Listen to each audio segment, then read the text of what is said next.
In 2012, the Avengers changed blockbuster filmmaking forever.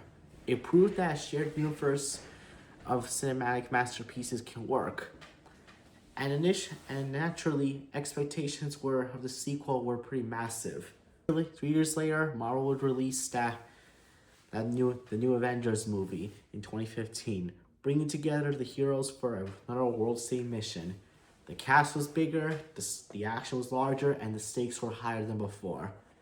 But despite its huge ambition, the sequel became one of the most divisive and quite of a confusion for Marvel fans, including myself, whether some people loved it or hate it. Others feel it was rushed and messy, in my opinion, and pretty much wasted potential. What's up, guys? My name is Nate, and on this 18th episode of The Road to Avengers Doomsday, we're taking a look at Avengers: Age of Ultron, on its cast, its production, and why the film was half great and half disappointing. So sit back, relax, and enjoy the show as I talk about this Marvel movie. Following the massive success of the first Avengers movie, Marvel brought back director Joss Whedon. After starting up with the show Agents of S.H.I.E.L.D. for ABC, Whedon could prove that he could juggle another multiple heroes while balancing humor and action. But this time around, the pressure was far off greater. Not only did he had to make a sequel to one of the biggest superhero films ever, he had to set up future MCU storylines. That means planting the seeds for Infinity Stones and new characters for the movie and some future Marvel films set up, like Avengers: Infinity War. Because of this, many fans feel like this movie became so overcrowded. So, once again, the original team returns once again, starting off with Robert Downey Jr. as Tony Stark, Iron Man. Tony's fear of another alien invasion pushes him to create Ultron. His paranoia drives the entire story. Downey once again brings the charisma and emotional depth from Tony Stark. Then we have Chris Evans as Steve Rogers, Captain America. Steve remains the moral center of the Avengers. His clash of Tony's physiology begins in a hint of confrontation that will be explored later in Captain America: Civil War. Then we got Chris Hemsworth returning as Thor. His main role really connects to the Infinity Stone storyline. While Hemsworth was always great, this subplot feels very forced in the tension of the story. And I sometimes felt like this was really much unnecessary, always. Then we got Mark Ruffalo returning as Bruce Banner, aka the Hulk. Ruffalo continues to deliver one of the most best portrayals of Hulk in the MCU.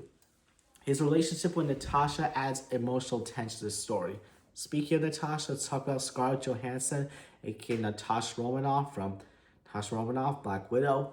Johnson gets more character development here, and we look into her past in a little bit until that's all we got until the Black Widow prequel film many years later.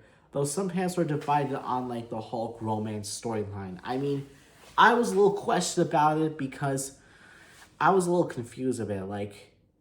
I was like, what is this? But yeah, that's how I feel about some things in the movie. And then finally got Jeremy Renner as Clint Barton, aka Hawkeye. And surprisingly, Hawkeye becomes one of the best parts of this entire movie. Renner finally gets strong character development, and we see Clint's secret family life, how his life was before he joined S.H.I.E.L.D. And it's pretty amazing. So, what I say about new heroes joining this movie, let's list them off, shall we? So first off, we got Elizabeth Olsen, playing Wanda Maximoff, aka the Scarlet Witch. Olsen delivers a powerful performance as Wanda. Her emotional depth and trauma make her one of the most compelling characters in the movie. This role would eventually grow to something incredible for the years to come for this actress, and I liked her performance. And also another actor, Aaron Taylor Johnson, as Pietro Maximoff, aka Quicksilver. Now this is where my criticism of the movie truly starts in this one. Quicksilver has huge potential, so he has super speed, a cool design, and a connection to Wanda. But the film barely uses him, and then he was unalived in the finale. In my opinion, he was really completely wasted. Aaron Taylor Johnson deserves so much to work with. And also, I forgot to tell you guys, fun fact: Quicksilver and Scarlet Witch are siblings, and they are really the children of Magneto. But since Fox had the rights to the X-Men at the time, they couldn't do that. It was a waste. It was such a shame that I wish we could see that in live action. It would have been so much better. Anyways, now we talk about Paul Bettany playing Vision. He was really one of the best additions of the movie. Bettany had been at some voiceover for Jarvis since the first Iron Man movie, but this really finally builds physically on the screen. Vision represents hope. He's calm, physiological. No, he is calm, he is understanding, and he is incredibly powerful. His introduction is one of the film's greatest highlights. Now, the villain of this movie is the AI known as Ultron, voiced and performed by the great and amazing James Spader. Spader gives Ultron the creepy, sarcastic personality that makes him entertaining. However, this is another area where I think the movie falls short. In the comics, Ultron is a terrifying villain. He's cold, calculating, and relentless. He's actually one of the most scariest Marvel villains ever. But in this movie, he sometimes feels like a sarcastic robot than a true threat. Spader's performance is great as a character, but the writing is really bad. And I really wished it was really strong than like Loki. In my opinion, Ultron was a really nutter wasted opportunity. I wish they put like more depth for this character. It would have been so much better than what we got.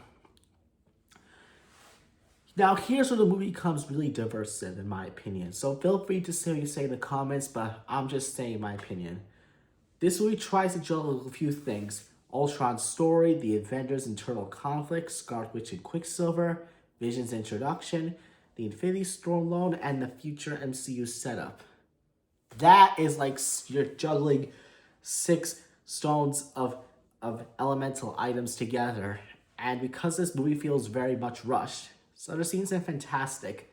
Others feel like it's set up for other movies instead of focusing on the story. To be fair, Age of Ultron does deliver some great action.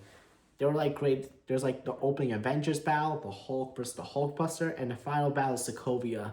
These movies are visually spectacular, but sometimes the CGI feels overwhelming compared to the grounded action of the first Avengers movie. Now let me be clear with you guys. This movie is not so terrible. There are actually things I like. I like the character development for Hawkeye, the emotional arc for Scarlet Witch and Vision's introduction, and the chemistry for the Avengers. But the problems hold it back. In my opinion, Ultron was wasted, Quicksilver was wasted. The movie was so overstuffed, like I'm like trying to process everything and I'm like confused on what's happening. And there's too much MCU setup. It hurts the pacing. So while the film has great moments, it has never reached the greatness of the first Avengers movie. But despite that, Avengers Age of Ultron still plays an important role in the MCU. It introduces Scarlet Witch, Vision, the seeds of Civil War, and the growing tension in the Avengers. And these storylines will eventually lead to one of Marvel's biggest movies ever. Despite what some people say, I have a love-hate relationship for like this movie. But that's just what I gotta say, in my own opinion. But even though there's still a few missteps in the way, Age of Ultron is definitely one of the most compelling chapters in the MCU. Even if this is like the Road to Avengers Doomsday series I'm doing. But yeah, that's just my opinion on the entire movie. But anywho, if you enjoyed this breakdown, make sure you like, subscribe, and follow Nate Reviews for more episodes of the Road to Avengers Doomsday. And let me know in the comments, do you love Age of Ultron, or do you think it could have been so much better? Thank you for watching, and I'll see you in the next episode.